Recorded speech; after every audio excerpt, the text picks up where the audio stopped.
இனிமே கண்ணை மூடிட்டு கடலை எண்ணெய் வாங்கலாம். ஏன்னா மந்த்ரா கடலை எண்ணெய் இதயத்தின் தயாரிப்பு. மீடியா உங்கள் கனவா? படிக்கும் அனைவருக்கும் internship, placement assistance. Pandey school of journalism short term கோர்ஸில் உடனே சேர 7338824242.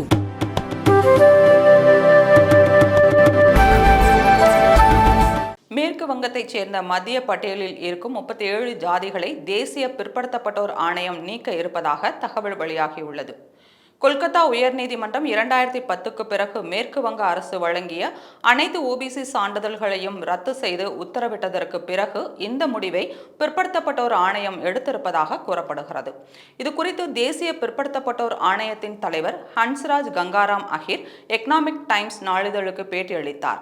அவர் கூறுகையில், மேற்கு வங்கத்தில் மத்திய பட்டியலில் உள்ள ஓபிசி பிரிவினர் குறித்து ஆய்வு செய்து வருகிறோம்.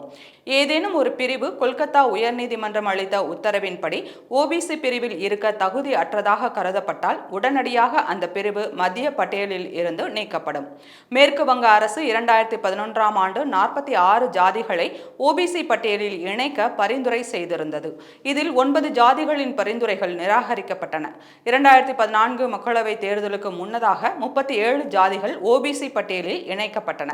இதில் 35 ஜாதிகள் இஸ்லாமிய மதத்தைச் சேர்ந்தவை. இந்த 37 ஜாதிகள் ஓபிசி பட்டியலில் இருக்க தகுதியானவை தானா என்பது குறித்து ஆய்வு மேற்கொள்ளப்பட்டு வருகிறது. இவை தகுதியற்றவை என கண்டறியப்பட்டால் மத்திய சமூக நலத்துறைக்கு இந்த ஜாதிகளை பட்டியலில் இருந்து நீக்க பரிந்துரைக்கப்படும். 2023இல் ஆணையம் மேற்கொண்ட ஆய்வில் வங்கதேசத்தில் இருந்து சட்டவிரோதமாக குடியேறியவர்களும் ரோஹிங்கியா முஸ்லிம்களும் ஓபிசி சான்றிதழ் பெற்றது தெரிய வந்தது. மேலும் 87 சமூகங்களை மத்திய பட்டியலில் இணைக்க செய்யப்பட்ட பரிந்துரையும் நிறுத்தி வைக்கப்பட்டுள்ளது. மேற்கு வங்க அரசால் ஓபிசி பட்டியலில் இணைக்கப்பட்ட இஸ்லாமிய ஜாதிகளின் எண்ணிக்கை அதிர்ச்சி தரக்கூடியதாக இருக்கிறது. கொல்கத்தா உயர்நீதிமன்றத்தில் இந்த வழக்கு நடைபெற்று வந்தபோது நாம் மேற்கு வங்கத்தில் இருக்கிறோமா அல்லது வங்கதேசத்தில் இருக்கிறோமா என்ற சந்தேகம் எங்களுக்கே ஏற்பட்டது.